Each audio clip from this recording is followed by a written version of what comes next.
10ஆம் அதிகாரம்.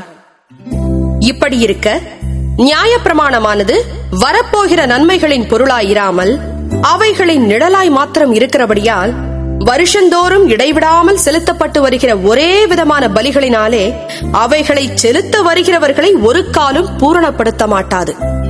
பூரணப்படுத்துமானால் ஆராதனை செய்கிறவர்கள் ஒரு தரம் சுத்தமாக்கப்பட்ட பின்பு இன்னும் பாவங்கள் உண்டென்று உணர்த்தும் மனசாட்சி அவர்களுக்கு இல்லாதிருப்பதினால் அந்த பலிகளை செலுத்துகிறது நிறுத்தப்படும் அல்லவா? அப்படி நிறுத்தப்படாதபடியால் பாவங்கள் உண்டென்று அவைகளினாலே வருஷந்தோறும் நினைவு கூறுதல் உண்டாயிருக்கிறது.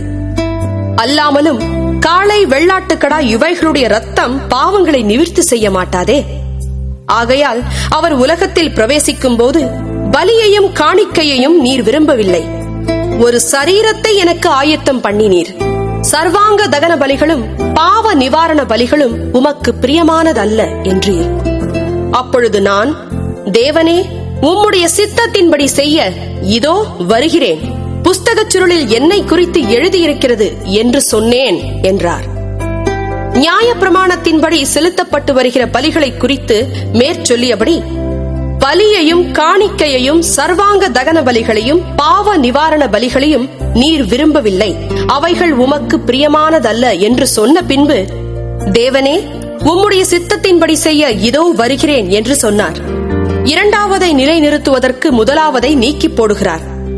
இயேசு கிறிஸ்துவனுடைய சரீரம் ஒரே தரம் பலியிடப்பட்டதினாலே அந்த சித்தத்தின்படி நாம் பரிசுத்தமாக்கப்பட்டிருக்கிறோம்.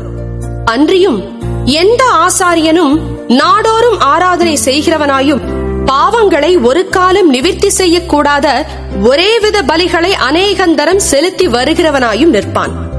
இவரோ பாவங்களுக்காக ஒரே பலியை செலுத்தி என்றென்றைக்கும் தேவனுடைய வலது பாரிசத்தில் உட்கார்ந்து இனி தம்முடைய சத்துருக்களை தமது பாதபடியாக்கி போடும் வரைக்கும் காத்துக் கொண்டிருக்கிறார். ஏனெனில் பரிசுத்தமாக்கப்படுகிறவர்களை ஒரே பலியினாலே இவர் என்றென்றைக்கும் பூரணப்படுத்தி இருக்கிறார். இதை குறித்து பரிசுத்த ஆவியானவரும் நமக்கு சாட்சி சொல்லுகிறார். எப்படியெனில், அந்த நாட்களுக்கு பின்பு நான் அவர்களோடே பண்ணும் உடன்படிக்கையாவது, நான் என்னுடைய பிரமாணங்களை அவர்களுடைய இருதயங்களில் வைத்து அவைகளை அவர்களுடைய மனதில் எழுதுவேன் என்று கர்த்தர் சொல்லுகிறார் என்பதை உரைத்த பின்பு அவர்களுடைய பாவங்களையும் அவர்களுடைய அக்கிரமங்களையும் நான் இனி நினைப்பதில்லை என்பதை சொல்லுகிறார். இவைகள் மன்னிக்கப்பட்டதுண்டானால் இனி பாவத்து நிமித்தம் பலி செலுத்தப்படுவதில்லையே. ஆகையால் சகோதரரே, நாம் பரிசுத்த ஸ்தலத்தில் பிரவேசிப்பதற்கு இயேசுவானவர் தமது மாம்சமாகிய திரையின் வழியாய் புதிதும் ஜீவனமான மார்க்கத்தை நமக்கு உண்டு பண்ணினபடியால் அந்த மார்க்கத்தின் வழியாய் பிரவேசிப்பதற்கு அவருடைய இரத்தத்தினாலே நமக்கு தைரியம் உண்டாயிருக்கிறபடியினாலும் தேவனுடைய வீட்டின் மேல் அதிகாரியான மகா ஆசாரியர் நமக்கு ஒருவர் இருக்கிறபடியினாலும் துர்மனசாட்சி நீங்க தெளிக்கப்பட்ட இருதயம் உள்ளவர்களாயும் சுத்த ஜலத்தால் கழுவப்பட்ட சரீரம் உள்ளவர்களாயும் உண்மையுள்ள இருதயத்தோடும் விசுவாசத்தின் பூரண நிச்சயத்தோடும் சேரக்கடவோம். அல்லாமலும் நம்முடைய நம்பிக்கையை அறிக்கையிடுகிறதில் அசைவில்லாமல் உறுதியாயிருக்க கடவோம்.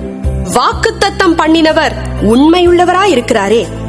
மேலும் அன்புக்கும் நற்கிரியைகளுக்கும் நாம் ஏவப்படும்படி ஒருவரையொருவர் கவனித்து சபை கூடி வருதலை சிலர் விட்டுவிடுகிறது போல நாமும் விட்டுவிடாமல் ஒருவருக்கொருவர் புத்தி சொல்ல கடவோம். நாளானது சமீபித்து வருகிறதை எவ்வளவாய் பார்க்கிறீர்களோ அவ்வளவாய் புத்தி சொல்ல வேண்டும். சத்தியத்தை அறியும் அறிவை அடைந்த பின்பு நாம் மனப்பூர்வமாய் பாவம் செய்கிறவர்களாயிருந்தால் பாவங்களின் நிமித்தம் செலுத்தத்தக்க வேறொரு பலி இனி இராமல் நியாய தீர்ப்பு வருமென்று பயத்தோடே எதிர்பார்க்குதலும் விரோதிகளை பட்சிக்கும் கோபாக்கினையுமே இருக்கும். மோசேயினுடைய பிரமாணத்தை தள்ளுகிறவன் இரக்கம் பெறாமல் 2-3 சாட்சிகளின் வாக்கினாலே சாகிறானே.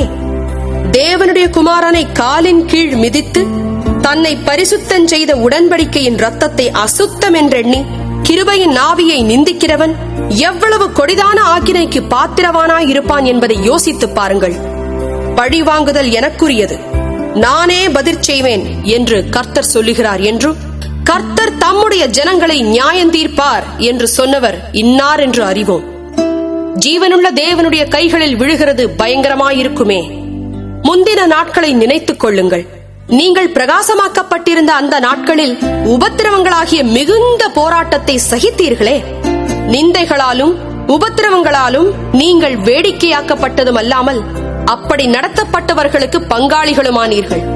நான் கட்டப்பட்டிருக்கையில் நீங்கள் என்னை குறித்து பரிதபித்ததுமன்றி பரலோகத்தில் அதிக மேன்மையும் நிலையுள்ளதுமான சுதந்திரம் உங்களுக்கு உண்டென்று அறிந்து உங்கள் ஆஸ்திகளையும் சந்தோஷமாய் கொள்ளையிடக் கொடுத்தீர்கள்.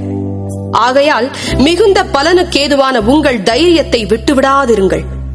நீங்கள் தேவனுடைய சித்தத்தின்படி செய்து வாக்குத்தத்தம் பண்ணப்பட்டதை பெறும்படிக்கு பொறுமை உங்களுக்கு வேண்டியதாயிருக்கிறது. வருகிறவர் இன்னும் கொஞ்ச காலத்தில் வருவார், தாமதம் பண்ணார். விசுவாசத்தினாலே நீதிமான் பிழைப்பான், பின்வாங்கி போவானானால் அவன் மேல் என் ஆத்துமா பிரியமாயிராது என்கிறார். நாமோ கெட்டுப்போக பின்வாங்குகிறவர்களாயிராமல் ஆத்துமா ஈடேற விசுவாசிக்கிறவர்களாயிருக்கிறோம்.